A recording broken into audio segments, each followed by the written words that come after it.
Welcome to the PCS Edventures Educator Spotlight series. In today's sponsored feature story, we're exploring how kids are taking on the challenges of Mother Nature while developing essential STEM skills. We caught up with Kaya Davis, a recreation specialist at Kirtland Air Force Base, to hear how she's using the Survivor program.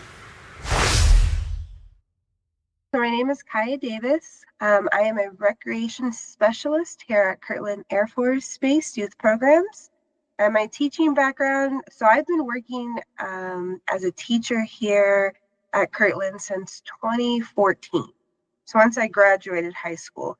And then I am actually in school currently getting my bachelor's degree in early childhood administration because my goal is to become a youth director. Very nice. There is definitely a need for those positions. So that'll be much appreciated as you enter that field. And I'm sure you're already so great. I bet the kids love you already.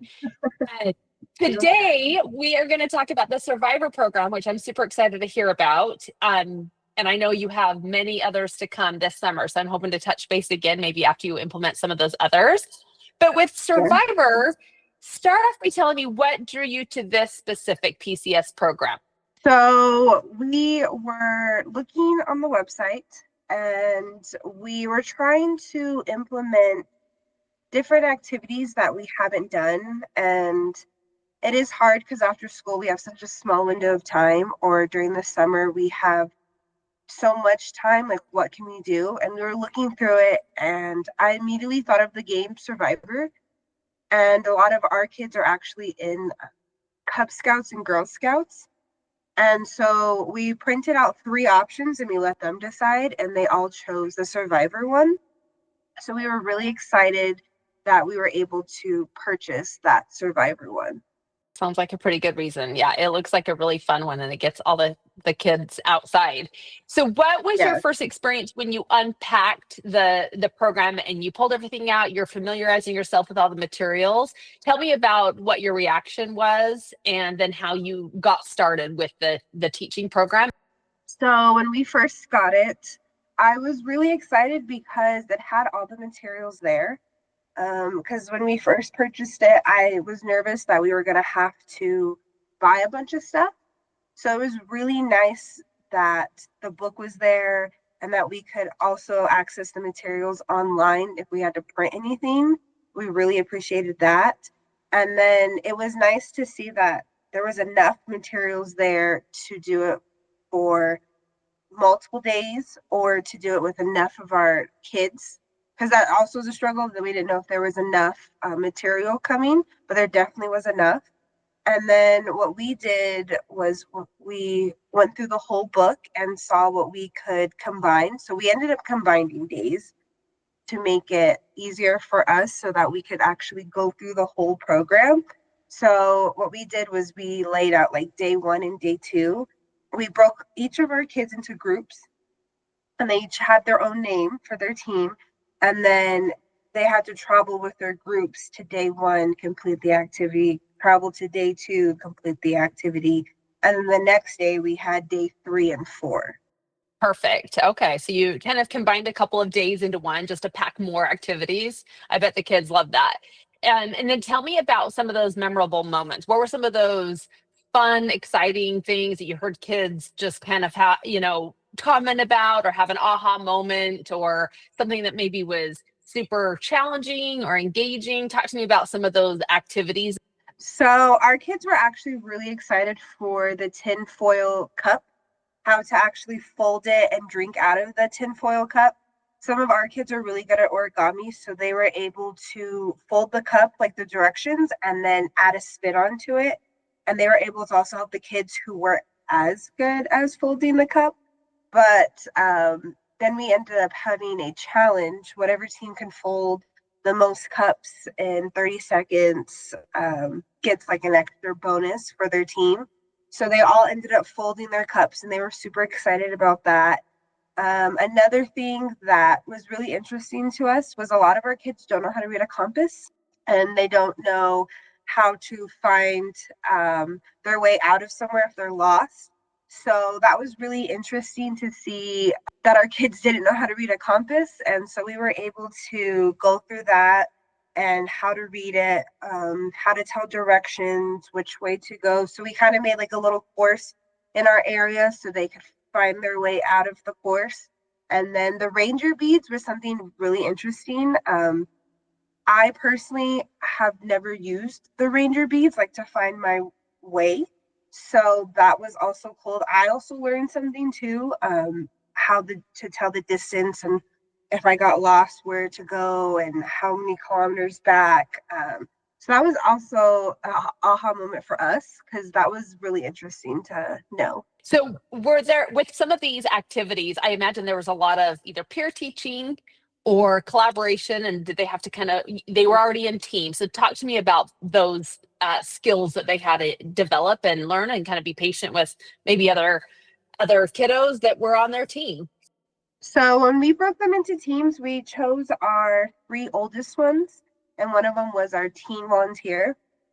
And then we also, so the way we split our teams up was we kind of took kind of our shy kids and kind of mixed them in with our not so shy kids so that they all had to work together.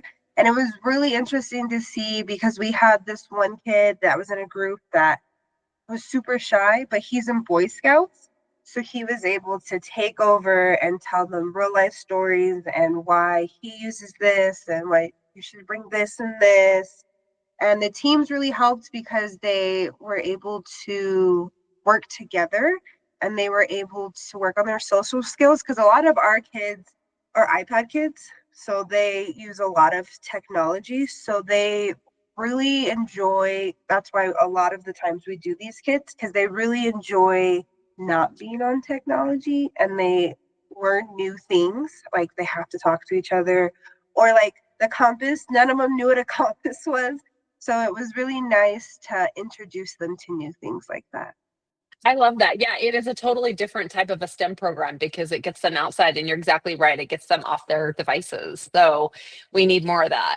So you already told me your favorite part with the Ranger beads, which I've never used those either. So that actually sounds really fun. And can you tell me a little bit about how you use those? Because I don't know either. So it's you take paracord and you put the beads on, and each bead represents 10 kilometers. And as you're walking, you're supposed to move the beads forward or back depending on how far you're walking. So then you know if you get lost, you need to go back 30 kilometers or 30 steps to find out where you first started from. Mm-hmm. Okay, so it's just another method so you don't get lost in the wilderness. So, what are some of those lifelong skills that you think some of these learners will take from this particular STEM program? So we actually take a group of our kids. We partner with 4-H. So they every year we do a youth getaway, and it's actually in kind of like a woodsy type area. Hmm. And a lot of our kids took the compass knowledge because that was one of the activities there, and they were able to lead the activity, and they were able to tell everyone how to read a compass because there's other kids who didn't know that. And then they did an origami challenge about folding the cup, and our kids were like, "Oh, we're masters at this." So they were actually able to lead that activity as well. So we really gave them the tools to empower them to have that confidence to being able to peer lead, being able to public speak, and being able to lead an activity and have that confidence. So, what impact do you think any STEM or STEAM activities in general have on students' learning and development? What are some of those other things that they might develop with these activities? So I think a lot of children don't know that they're doing a STEM/STEAM activity. So it's really nice to tell them, like, well, you just did science, technology, math, and engineering. They're like, but I all I did was this and this. And I was like, exactly. So it's really nice to teach kids an activity that also hits all these other core areas. Especially, I know a lot of our kids struggle with math, or there's that stigma that science is only for boys or vice versa. So it's really nice to have these kind of activities to where there's no stigmas or anything, that we're having fun, but we're also learning the science, the math, the art part to it. It's nice to see how it all unfolds into one. Great. Awesome. And I guess just one other question. So, speaking to other educators in lots of different learning environments, from traditional classrooms to after school programs, Mhm. what advice would you give to them to start implementing either this program or any other STEM programs in general? If they feel overwhelmed already with everything on their plate, what advice would you give to them to kind of incorporate a little bit more? So I would recommend these kits to them. And actually, for our school age side, I've already kind of recommended some of the kits. I told them the kits come with all the materials you need. They come with the booklet and a way to print more stuff online if we need to. But it's nice because it's an activity that's already kind of put together. So it's a good way to teach your kids social skills, peer learning, peer interaction, teamwork, and what you think is not a STEM activity, you think it's just an art activity, really hones in on all the different things that we're trying to teach the kids, but in a fun way that gets them off technology, like to their iPads, that gets them using more of their skills. One other thing, and I'm not sure that you mentioned it earlier, with the tinfoil cups, and then also the water purification. Did you talk about how they actually learned how to purify the water? So for I talked about the foil cups, but for the purifying water, um, we actually had a dad come in who's a Boy Scout leader, and he was talking to them about how to do that because I've never gone camping. So I read it and I was like, I don't know what to do. So that dad actually came in and he does a lot when they go camping because I guess his Boy Scout troop is always camping. So he was able to show the children why it's important, how to do it, what to look for outdoors. Because he also did the edible plants with them as well. So what to Oh, eat, what not mhm. to eat, things like that. Mhm. It sounds like you guys loved every minute of that. So I appreciate you sharing. Is there anything else you want to add before we stop recording?